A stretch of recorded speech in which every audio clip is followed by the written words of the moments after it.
Assalamualaikum warahmatullahi wabarakatuh. Kembali lagi kita di konten mulung pikiran ya. Sudah sangat lama kayaknya saya nggak ngisi lagi ya, nggak bikin konten lagi. Ya karena kesibukan kuliah, mulai nulis skripsi dan seterusnya. Jadi belum sempat untuk menyiapkan materi atau ngedit video dan lain sebagainya. Saya lupa terakhir kita sampai materi apa ya, tapi saya mau melanjutkan aja perjalanan kita untuk memahami teori sosial di bukunya Bibb Jones, Liza Bradbury dan Shawn Le Boutelier ya, pengantar teori-teori sosial.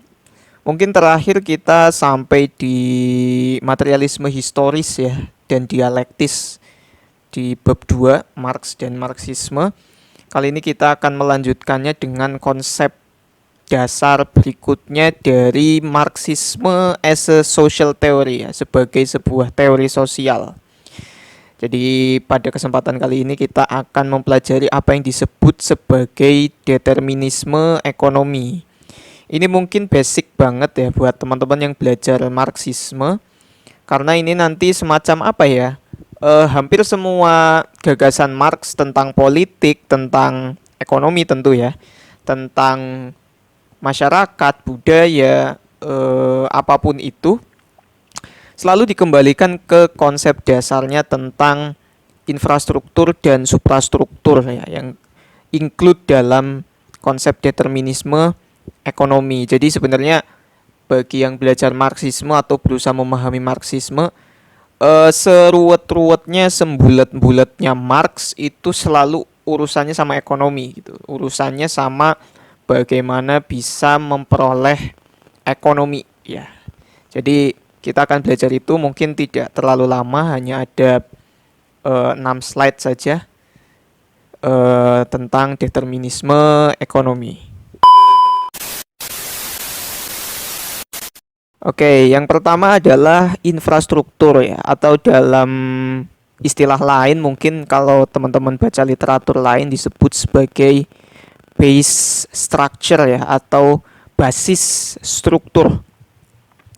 Jadi kalau ketemu istilah infrastruktur, infrastructure ya dalam bahasa Inggris, basis struktur atau base structure itu sama aja sebenarnya. Merujuk pada apa yang disebut Marx tentang infrastruktur, jadi sama aja ya. Nah, apa sih yang disebut sebagai infrastruktur? Jadi bukan infrastruktur yang selama ini kita pahami misalnya dalam pembangunan, bukan, atau infrastruktur sebagai sebuah kebijakan publik misalnya membangun sarana prasarana, bukan ya. Tapi ini istilah teoretik dalam Marxisme yang berarti bahwa batasan sosiologinya Marx ya, atau batasan dari teori sosialnya Marx adalah bahwa aktivitas ekonomi adalah arsitek yang merancang aspek-aspek lain kehidupan manusia. Jadi kehidupan manusia atau kehidupan masyarakat itu diarsiteki ya, atau ya bisa disebut dikendalikan atau dipengaruhi atau dimotivasi oleh aktivitas ekonomi. Tentu sebenarnya kalau di Marxisme ekonomi yang dimaksud tidak hanya uang ya. Kalau kita hari ini mungkin merasa yang dimaksud ekonomi itu uang gitu kan. Atau nanti dalam bentuk digital yang lain ya, yang cashless. Tapi sebenarnya kalau konteksnya Marxisme bukan uang tapi mode of production ya. Mode produksi gitu. Jadi di dalam yang disebut sebagai ekonomi ini tidak hanya uang, tapi sebenarnya bukan uang yang esensial ya. Uang itu hanya konsekuensi dari misalnya keberadaan pabrik, keberadaan labor ya, tenaga kerja, keberadaan alat-alat produksi gitu. Kalau di zamannya Marx ya, mungkin hari ini yang disebut ekonomi ya apa dan saham atau apa gitu. Tapi kita dudukan saja dalam konteks zamannya Marx. Jadi infrastruktur yang dimaksud adalah ekonomi, dan ekonomi yang dimaksud bukan hanya uang, tapi Bisa tenaga kerja, bisa pabrik ya, bisa alat-alat produksi, land ya, lahan dan lain sebagainya. Jadi nanti mungkin saya akan jelaskan hubungannya kenapa sih Marx merasa bahwa ekonomi ini adalah arsitek yang dapat merancang aspek-aspek lain di kehidupan manusia. Nah, berikutnya adalah suprastruktur ya atau suprastructure ya, sama aja sebenarnya. Nanti ketemu istilah itu ya. Yang dimaksud adalah suprastruktur. Nah, suprastruktur ini sederhananya adalah sisa dari organisasi sosial lain selain ekonomi. Jadi, aspek-aspek di luar ekonomi itu disebut sebagai suprastruktur. Jadi bisa hukum, sosial, budaya, seni, ideologi, dan lain. Pokoknya aspek-aspek lain yang kecuali ekonomi itu disebut Marx sebagai suprastruktur. Nah, suprastruktur suatu masyarakat diciptakan oleh basisnya. Apa basisnya ya? Infrastruktur tadi. Jadi seperangkat aktivitas yang dibangun atas dasar basisnya. Jadi suprastruktur itu dapat tercipta karena ada infrastruktur.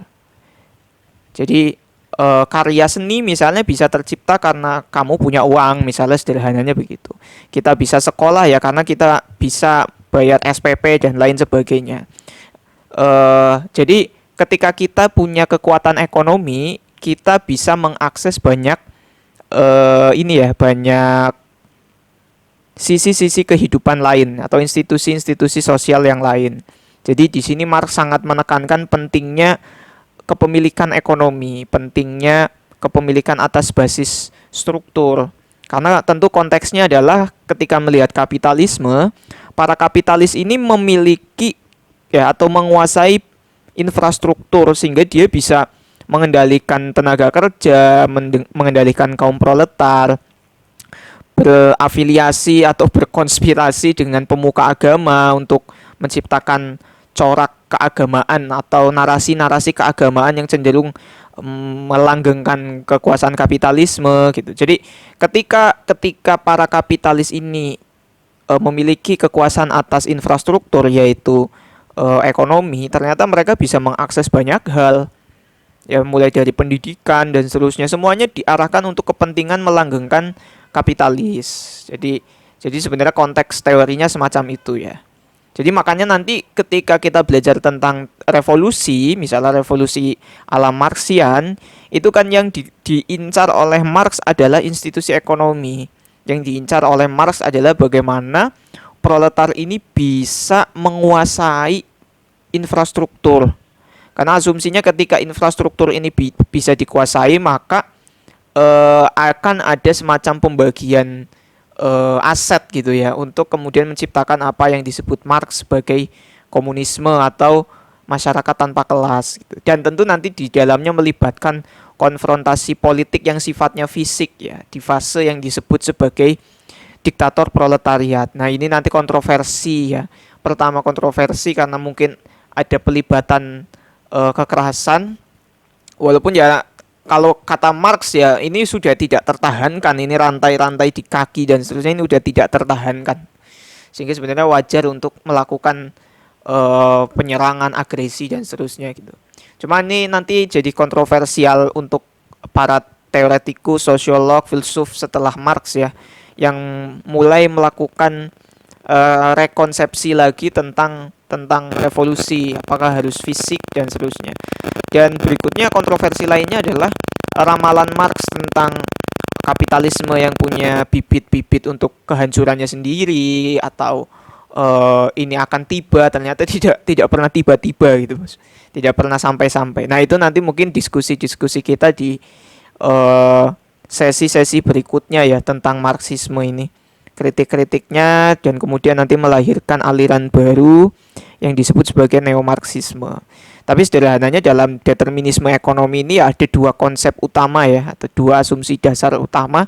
Yang pertama infrastruktur yaitu aspek ekonomi, dan suprastruktur yaitu semua aspek di luar aspek ekonomi. Nah, berikutnya mungkin kita lihat ilustrasi-ilustrasi ya yang mungkin kita jumpai di media sosial atau kehidupan sehari-hari. Bagaimana ekonomi itu ternyata bisa sangat mengendalikan aspek-aspek lain dalam kehidupan manusia dan masyarakat ya. Misalnya tentang education, tentang pendidikan. Bagaimana manusia, masyarakat untuk dapat mengakses pendidikan itu ya memang butuh kekuatan ekonomi yang mumpuni ya. Cukup atau dalam beberapa kasus harus all out gitu loh. Sehingga banting tulang, kerja dan lain sebagainya. Kita bisa lihat ilustrasi di sini di gambar kiri atas itu kan bagaimana untuk bisa menyeimbangkan pendidikan ya harus diseimbangkan juga dengan kepemilikan ekonomi, atau untuk dapat mengakses pendidikan di gambar kanan bawah itu supaya si anak bisa masuk pendidikan ternyata perlu beban yang dijatuhkan dalam bentuk uang supaya dia bisa naik ke atas dan ikut pembelajaran itu. Nah, ini sebenarnya bukti bahwa meskipun Marxisme ini sebagai teori sosial sudah sangat klasik ya, sudah sangat lama beratus-ratus tahun yang lalu, tapi ternyata masih relevan ya apa yang dia sebut bahwa ekonomi masih menjadi basis struktur, bahwa ekonomi masih menjadi key point, masih menjadi kekuatan dalam kehidupan sosial, ternyata juga hari ini kita masih melihat itu.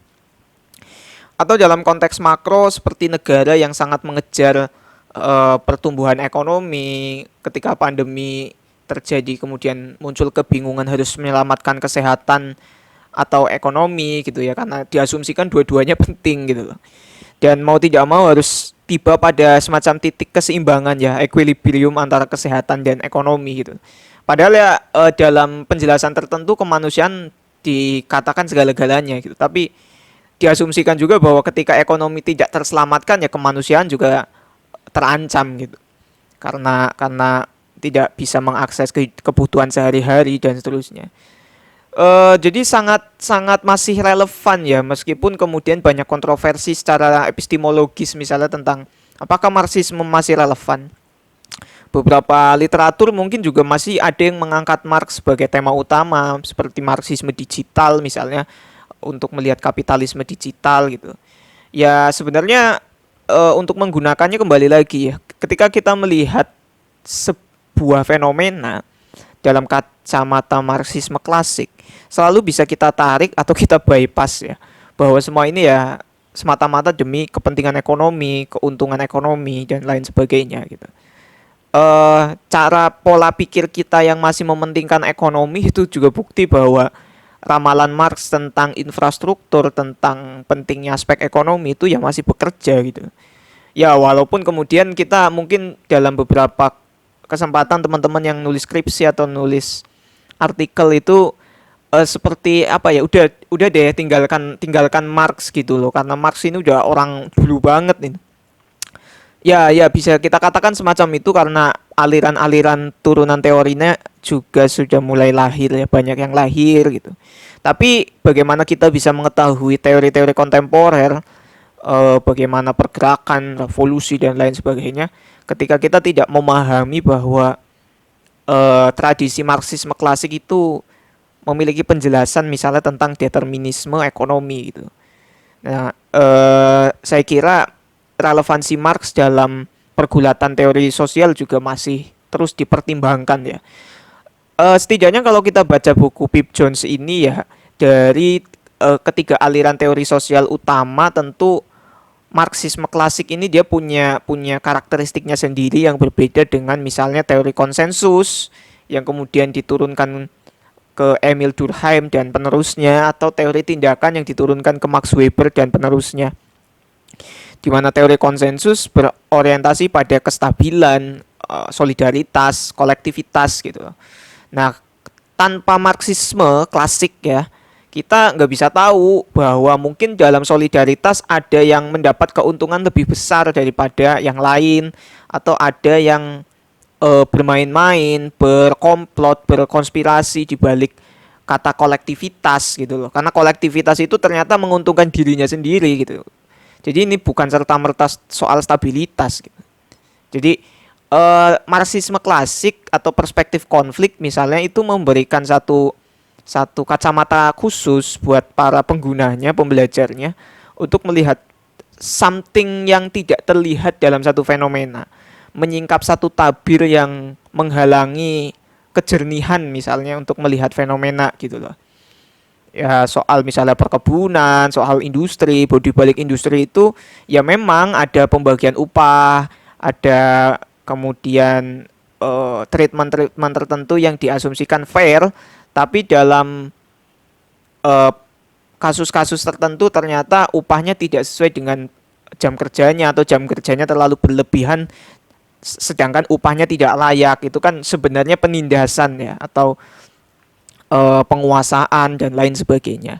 Jadi itu relevansi Marx di era-era sekarang. Jadi teman-teman yang jadi aktivis yang berusaha mengadvokasi misalnya ketertindasan kelompok tertentu atau berusaha untuk ya mencari sebab musabab dari sebuah penindasan ya sangat tidak mungkin untuk meninggalkan Marxisme klasik ya. Walaupun nanti motivasinya beda bukan soal ekonomi tapi soal yang lain gitu. Tapi asumsi-asumsi dasar yang dibawa Marx bahwa dalam kehidupan sosial itu ya selalu terjadi konflik dan ada dialektika-dialektika tertentu ya kita sulit untuk meninggalkan itu. Kembali lagi juga ketika kita baca literatur tentang misalnya pergerakan kontemporer atau perubahan-perubahan sosial yang sifatnya progresif, revolusioner, itu selalu akan kembali ke teori-teori klasik seperti Marxisme klasik. Nah, berikutnya ilustrasi yang lain misalnya di gambar sebelah kiri ya sama tentang education ya, bagaimana mungkin kelompok-kelompok tertentu yang punya penguasaan ekonomi atau modal ekonomi lebih besar itu ya jauh lebih mudah untuk menaiki anak tangga pendidikan dibandingkan dengan kelompok-kelompok yang modal ekonominya kurang ya. Ya, itu saya pikir bukan satu rahasia lagi gitu bahwa kelompok-kelompok yang tidak punya modal ekonomi kemudian tidak bisa mengakses layanan pendidikan yang prima, yang berkualitas gitu.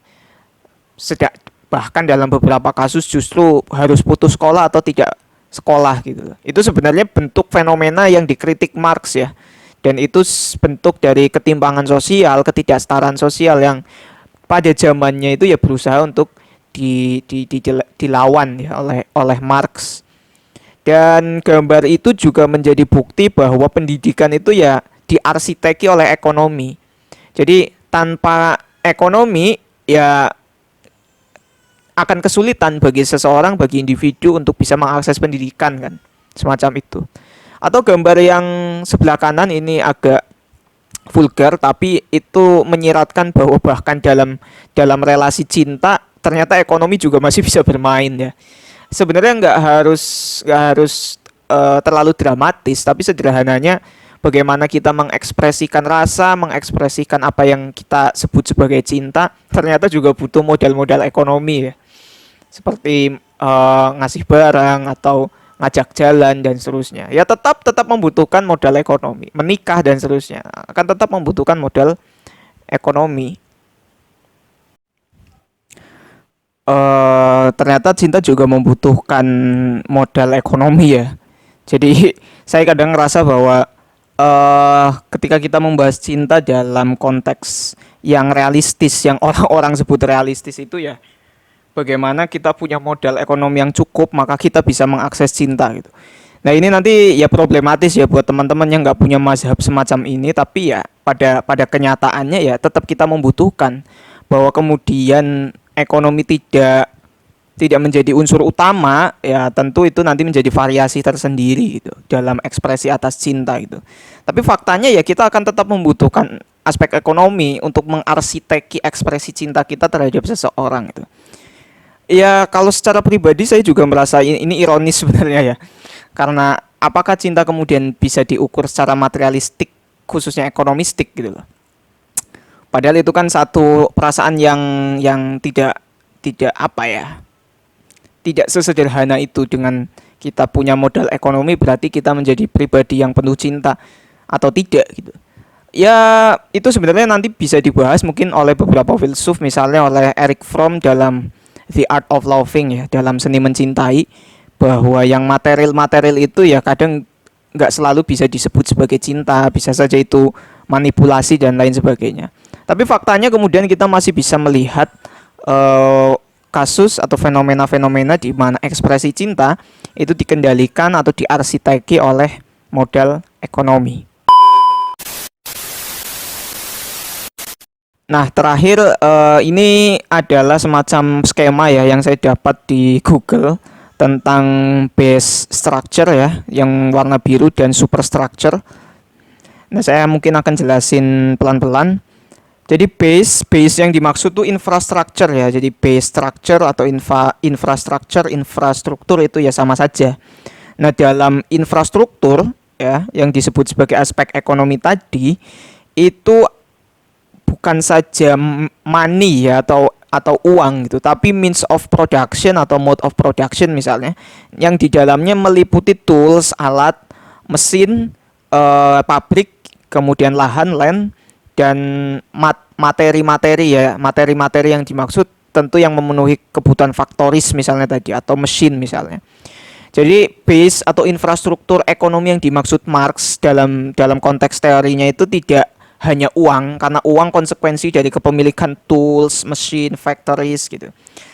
Tapi selain means of production dalam base, dalam infrastructure itu juga ada relations of production ya, misalnya proletariat, labor gitu ya, kelas-kelas bourgeois, property, capital, modal, commodities dan lain sebagainya. Jadi apa sih yang dimaksud dengan infrastruktur? Apa sih wujud dari base structure? Ya wujudnya itu tadi tools, machine, ya factories, land, proletariat, bourgeois, relation of proletariat and bourgeois misalnya, labor ya tenaga kerja termasuk private property, capital, ya komoditas dan lain sebagainya. Nah, infrastruktur atau base ya teman-teman bisa lihat anak panah warna biru ke atas itu, dia akan shapes atau membentuk ya dan juga memaintain, memelihara. Jadi membentuk dan juga memelihara superstructure. Jadi ekonomi yang tadi wujudnya sudah saya sebutkan itu dapat membentuk pola-pola superstructure dan juga memeliharanya. Ya. Superstructure itu isinya tadi ya, jadi everything not directly yang tidak secara langsung berhubungan dengan produksi, atau sederhananya aspek-aspek di luar ekonomi. Bisa art, family, culture, budaya, religion, agama, filosofi, ya, filsafat, ideologi, law, hukum, media, politik, science, ilmu pengetahuan dan juga education, pendidikan. Jadi misalnya bagaimana misalnya dalam pola asuh keluarga misalnya mengedepankan kompetisi, misalnya kompetisi untuk menang dan kalah. Nah, kompetisi itu sebenarnya logika dari kapitalisme dalam base structure ya.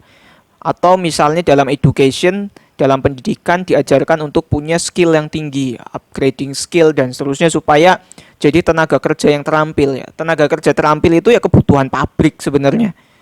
Jadi pendidikan ini semacam pelatihan untuk pemenuhan kebutuhan tenaga kerja di pabrik-pabrik. Politik paling mudah kita lihat bahwa kebijakan publik misalnya dalam pandemi mendua gitu loh. Di satu sisi kesehatan penting, di sisi lain ekonomi harus berjalan. Dan bagaimana produk-produk hukum tertentu diklaim cenderung menguntungkan kelas-kelas sosial menengah ke atas atau bahkan konglomerat atau bahkan oligarki dan seterusnya. Media tentu iklan ya, bagaimana misalnya iklan-iklan tertentu didominasi oleh produk dari pabrik tertentu atau kelompok pihak tertentu. YouTube misalnya hari ini dikuasai oleh para semacam kapitalis media dan seterusnya, yang sebenarnya aliran keuntungannya ya nggak lari ke masyarakat, nggak lari ke publik, tapi larinya ke mereka. Nah, kita sebagai konsumen yang menikmati suguhan-suguhan tampilan-tampilan YouTube yang sekedar prank, sekedar kehidupan keluarga mereka sendiri, tapi kita menyumbangkan keuntungan buat mereka, tapi mereka tidak menyumbangkan keuntungan buat kita sebagai viewers misalnya. Ya random saja soal giveaway, soal bagi-bagi uang ya, itu random aja sebenarnya, acak saja.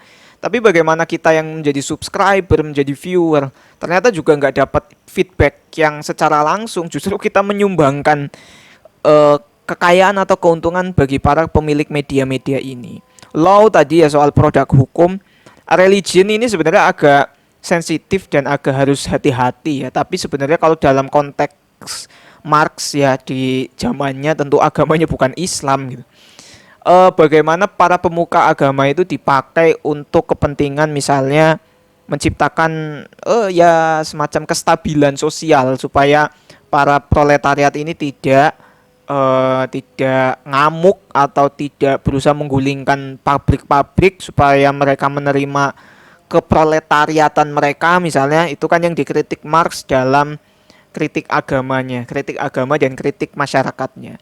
Jadi misalnya kalau kita merasa ketakutan untuk belajar kritik agamanya Marx karena adagium agama adalah candu, itu sebenarnya bukan kritik agama secara ontologis ya. Jadi bukan Marx mengkritik agamanya gitu loh.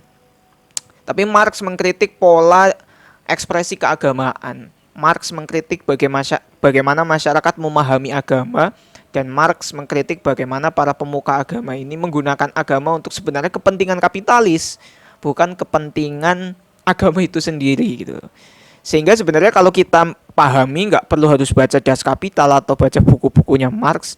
Misalnya kita baca bukunya Frans Magnus Suseno tentang pemikiran Marx di chapter tentang kritik agama dan masyarakat, itu sebenarnya kita bisa lihat satu sejarahnya ya, atau genealoginya, pinjam istilahnya Foucault. Dari mulai kritik Feuerbach atas Hegel, kemudian kritik Marx atas Feuerbach, dan sebenarnya Marx mengkritik bagaimana agama itu dimaknai secara keliru mungkin ya, secara keliru oleh masyarakat Eropa pada saat itu gitu. Kalaupun kemudian agama tidak melahirkan penindasan, ya sebenarnya bukan agama yang melahirkan penindasan ya, karena agama juga dikendalikan oleh ekonomi tadi gitu. Sebenarnya masyarakat tanpa kelas ya kalau masih beragama ya nggak apa-apa gitu. Nah sayangnya agama ini digunakan atau jadi alat oleh kapitalisme untuk melanggengkan kekuasaannya. Jadi kalau kita lihat ketika Feuerbach mengkritik Hegel itu ya murni soal keyakinan Feuerbach tentang keberadaan Tuhan, dan bagaimana Hegel kayaknya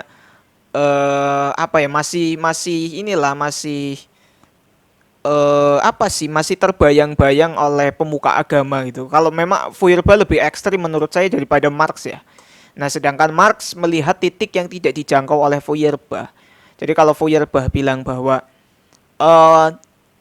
Tuhan itu diciptakan oleh manusia lewat proyeksi-proyeksi mereka sendiri, sebenarnya Marx melihat kenapa kemudian masyarakat ini kalau bahasa Jawanya itu kurang gawean ya, atau nggak punya kerjaan membayangkan tentang surga di masa depan misalnya, atau membayangkan Tuhan dan seterusnya ya, karena mereka lari dari satu situasi duniawi, satu situasi sosial yang membelenggu mereka. Jadi mereka sampai nggak punya kerjaan. Kalau pinjam kritiknya Feuerbach itu, nggak punya kerjaan untuk beragama itu karena mereka kesulitan secara sosial ekonomi. Coba mereka nggak kesulitan secara sosial ekonomi ya mungkin mereka tidak akan lari ke agama gitu ya. Atau kalaupun sosial ekonomi kondisinya tidak membelenggu ya mau beragama silahkan saja gitu. Nah sebenarnya kalau kita bisa paham itu ya nggak perlu harus baca Das Kapital. Mungkin kita nggak begitu ketakutan ketika belajar Marxisme ya. Sebenarnya nggak sampai kemudian kita menggadaikan keyakinan kita atau apa. Kembali lagi bahwa ini cuma teori sosial ya. Jadi dalam teori sosial itu semuanya bisa dibantah sebenarnya.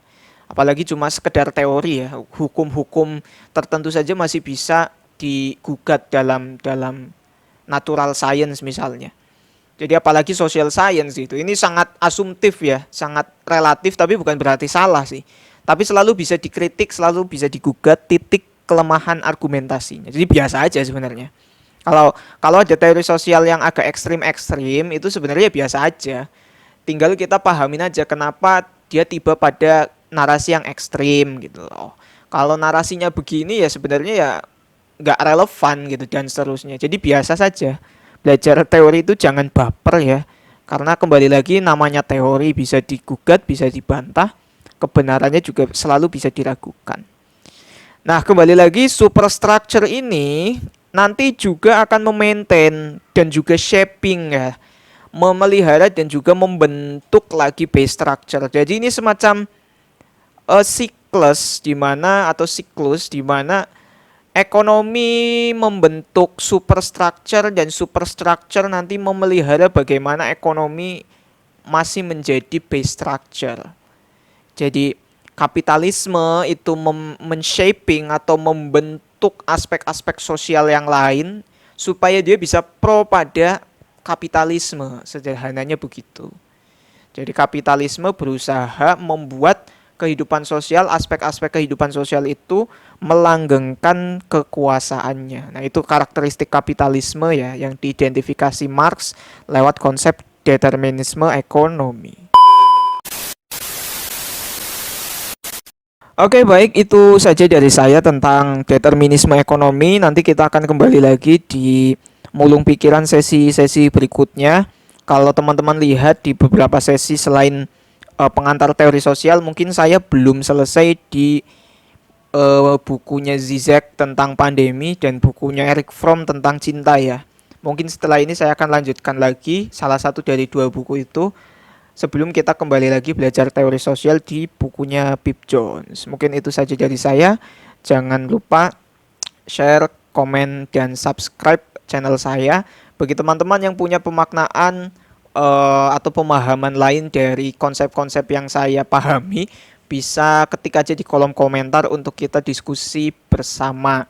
Jangan lupa juga buat teman-teman untuk baca bukunya sendiri supaya tiba pada pemahaman masing-masing yang mungkin lebih cocok. Itu saja dari saya. Wassalamualaikum warahmatullahi wabarakatuh.